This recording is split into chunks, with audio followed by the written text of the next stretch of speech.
say that most people have had past life? Some. I mean, there's some first timers that have never had a lifetime. Really? Yeah, because at some point you got to start new. Yeah. And the first timers tend to be hypersensitive to the harshness of life here. And by that I mean everything kind of just shatters their energy. It's like, why is everyone so harsh? It's like, why can't they just get along? It's like, oh, because it's like they haven't developed the thick skin yet. Yeah. Whereas I know I've got the skin of a dinosaur. Yeah. I do. I've seen it and I felt it and I know it. And so things can bounce off me. Doesn't mean I'm not affected, but it's just that, I can have that thick skin. Yeah. And some more trauma, it's okay, Or I can not lose myself in it. Yeah. Long term. Okay, yeah. But others, it's like just the harshness. It's too much. They can't bear it. And have there been other worlds that people have been on? Oh, definitely. Yeah? Oh, definitely. All of us. Yeah. Yeah. Go into your subconscious, and I guarantee, if that's something you want to understand, you'll discover yourself as a non-physical being, and oftentimes in real time. I had an Asian lady one time, just in her session hypnosis, describing to me this alien thing that was taking place, and I used the word alien and an alien being, and then she was completely shocked. She said, "Oh my God, that's me." Wow. Yeah, because it was in real time. Yeah. Is Earth kind of like as a planet compared to the others, quite dense? Is it? Well, I don't know, not because sure. there are different vibrational fields, and Earth isn't the only Earth-like planet.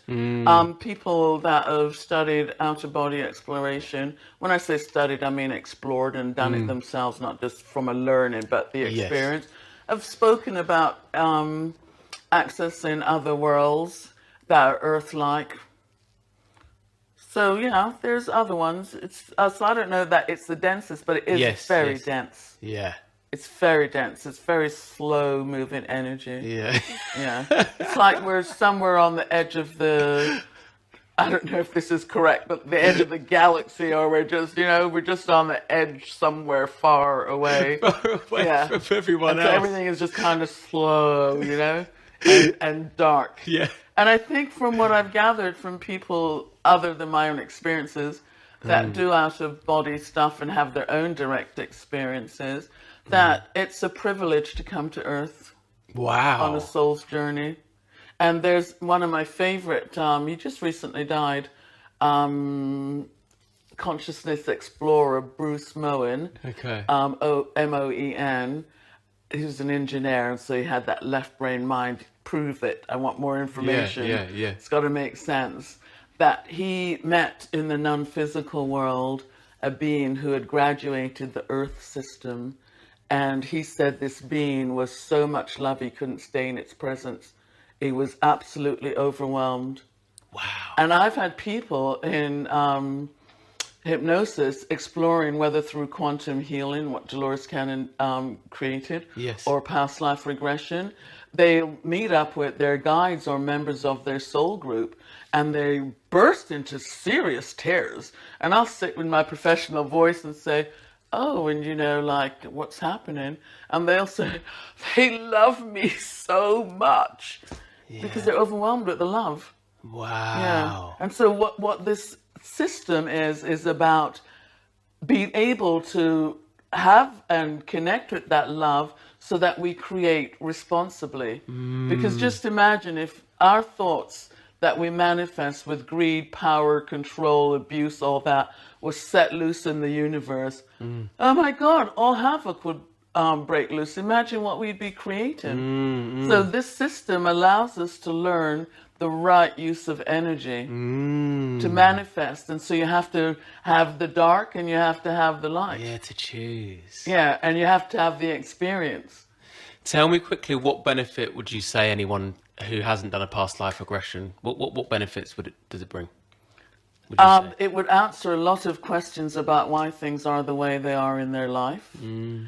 more than that, it will connect them to who they really are. They would get a sense of seeing and understanding, and more importantly, feeling that they're not confined to their physical body and their physical limitations, that those are just things that are a part of this current experience. In fact, I tell everyone that their past lives, what they call my past life, are not theirs. It belongs to their soul. We're just an aspect created through the templates of the time, through the archetypal energies and all those things. In fact, in my sessions, I'll have one past life character speak and communicate with the present life. And physicists will tell you all time happens at the same time. So I'll tell you, so I had a situation. So I was married to someone who, at the time I didn't know, was into darkness. And I just stayed focused on his potential. And I just kept making excuses for him as he was taking me down a dark, dark path. But I do remember when I first met him, and he was just a mess, I said, you know what, you can just take my energy. There was my permission. I said, just take my energy, just use my energy, because I got the confidence and I got this. And that was the opening. But anyhow, so with this particular person, I remember over time, my life would just start fragmenting and his would be getting more powerful. And I'm thinking, I'm giving you my energy. I'm giving you my energy. It's okay, you can use it. Not realizing that we're not meant to do that. Every being has their own life force. And the life force is, you say it's an energy that It's we what all have. keeps you alive. Okay. And we shouldn't be giving that to anyone. No, we should allow maybe the light or the higher energies to flow through us. But if I use my life force, I'm going to rob my subtle bodies of the energy that it needs. So anyone who's in a, abusive relationship or, a really challenging relationship should not be wasting their energy on. But that's these why sorts of one people. partner always begins to feel better, and the other partner, whether it's business or otherwise, their life starts crumbling. That's why you'll find a narcissist will be drawn to an empath. Yeah. And so the empath, which is a term the concept I don't really like. Yeah. Because that's like often giving away your power and your energy. Yeah. Takes on the worst cases of the narcissist. And the narcissist is so focused on me, left reptilian brainstem, and that the empath is like, okay, I got enough love. I feel okay about myself. Okay, I'll just keep giving a little until before they know it, their lives are a mess and they got illnesses and sicknesses. Because what your life force, so I'll tell you about your life force. So imagine that when you speak about Earth being dense, all of the cosmic energies come from above. It comes from the cosmos somewhere. And what we discover now is that it's electrical.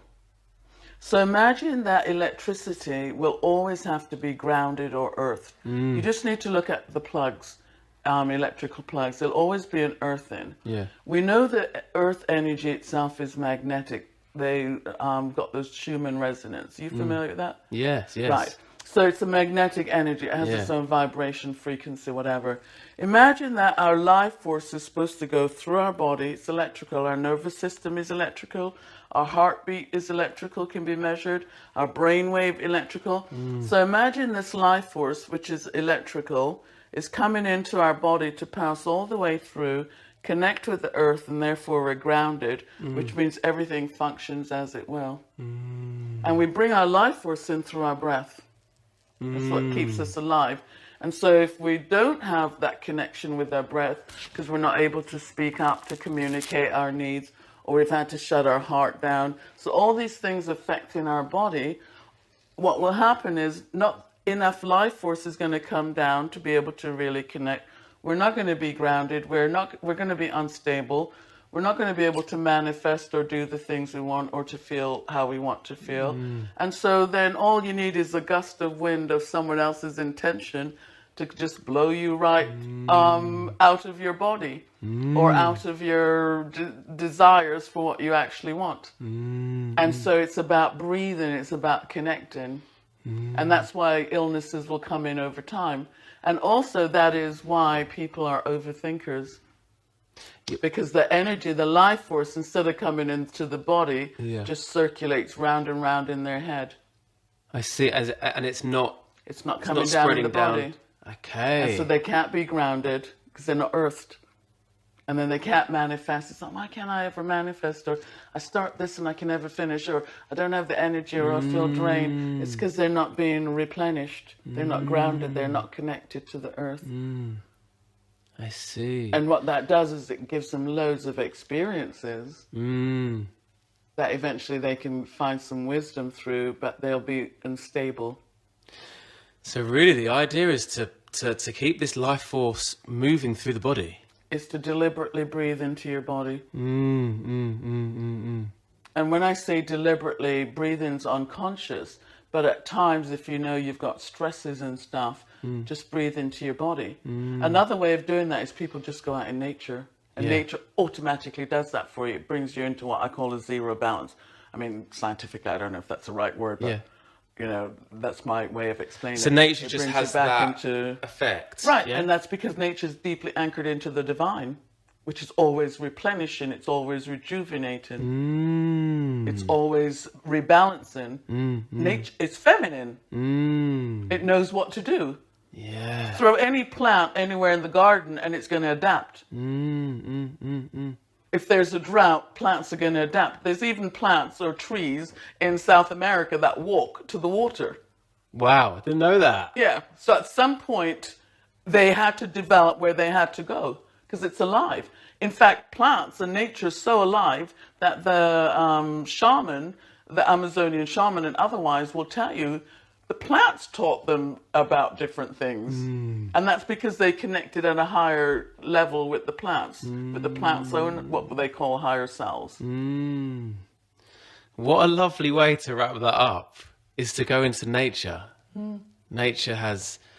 Someone said to me that there's a lot of... they call them negative ions. It's almost like nature emits...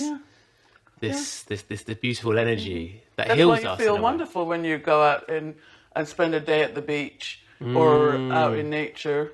All your backaches and all your pains go. Yeah.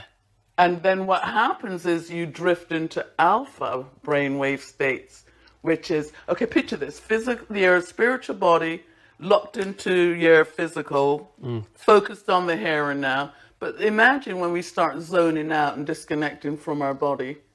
We always go into alpha, they're problem-solving states. And they're harmonious and balanced. And so if someone is suffering from a lot of darkness and negative thoughts, if they listen to hemisync music, which balances left and right hemispheres, the negative and the dark thoughts go. What's that, hemisync? Yeah, which is short for hemisphere synchronize. Okay. Works with binaural beats, but this is done or created really by the Monroe Institute. And Robert Monroe was someone who had his own consciousness explorations into the non-physical. So just to sum up, from listening to you today, it's clear to me that there's so many more layers to us. And so anyone going through a hard time, depression, anxiety, an abusive relationship, or is suffering in some form, what would you say to them to seek out? Hemisync music. Hemisync music. Yeah, and there's lots of different types. And there's what the hemisync does is it'll start the sound in one hemisphere, evolve it to the second, and the brain will hear a third and open neural pathways. And so it expands your awareness. So if you imagine, for example, that the mind is a city, but all that's lit up is your neighborhood, you can absolutely go up and down your neighborhood all day long. And then suddenly, if the whole city is lit up, it's like, whoa, there's all these different ways of doing, looking at things, experiencing life. And so that's what happens. They're neural pathways, different avenues, roads. Whereas post-traumatic stress disorder, which can happen through slow dysfunction, darkness, abuse, pain, whatever, what that does, it's like being on a one-way system. So you're in a loop, and you on that same road, you just can't break out of that. So what HemiSync does is it balances the brain, and it opens it up, which will open up your intuition, and it'll open up your connection back to your source. Okay, wow. And Because how? you're in harmony. Yeah, yeah. How do you get access to this HemiSync? Is it something that you can purchase? Yeah, Is you can find it on the internet. You Okay. can buy it.